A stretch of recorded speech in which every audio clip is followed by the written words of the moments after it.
भारत की पहली high speed train 1969 में राजधानी एक्सप्रेस नाम से लॉन्च हुई थी और दूसरी हाई स्पीड ट्रेन शताब्दी एक्सप्रेस 1988 में लॉन्च हुई थी। यानी दोनों ही हाई स्पीड ट्रेन के बीच में करीब 19 सालों का गैप था।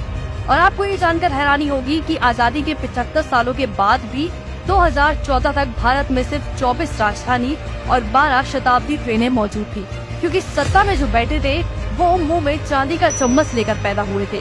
ये बड़ी बड़ी गाड़ियों में घूमते थे और प्राइवेट जेट में जन्मदिन मनाते थे, इसलिए इन्हें इस बात से फर्क नहीं पड़ता था कि जनता के संसाधन है या नहीं। लेकिन इस गैप को भरने के लिए वर्तमान की मोदी सरकार ने 2019 में वंदे भारत ट्रेन को लॉन्च किया, जो सिर्फ 4 सालों में ही 14 रूट्स पर फर्राटे से दौड़ रही है।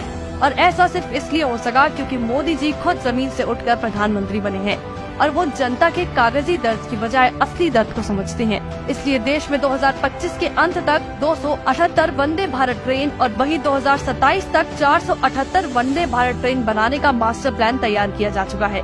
यानी सिर्फ 8 सालों में 478 वंदे भारत ट्रेन भारत की जनता को मिलने वाली है। आपकी जानकारी के लिए बता दें कि वंदे भारत ट्रेन पूरी तरह से मेड इन इंडिया है। इसके डिजाइन से लेकर इसके कोच तक को इंडिया में सिर्फ 18 महीनों के भीतर ही तैयार कर लिया गया था। लेकिन शुरुआती टाइम में इसके पहिए को यूक्रेन से मंगवाया जाता था, जिसमें हर साल भारत सरकार के 1 करोड़ 60 लाख डॉलर खर्च होते थे। लेकिन सरकार ने इससे सबक लेते हुए अब पहियों को भारत में ही बनाने का निर्णय लिया है।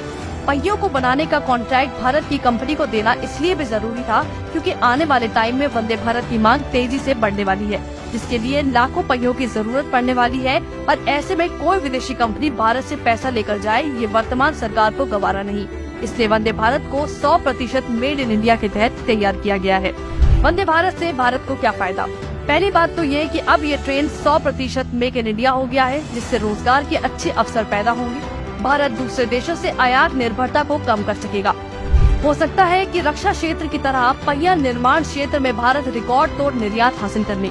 देश का पैसा देश में ही रहेगा और जनता के भले के लिए ही इस्तेमाल होगा।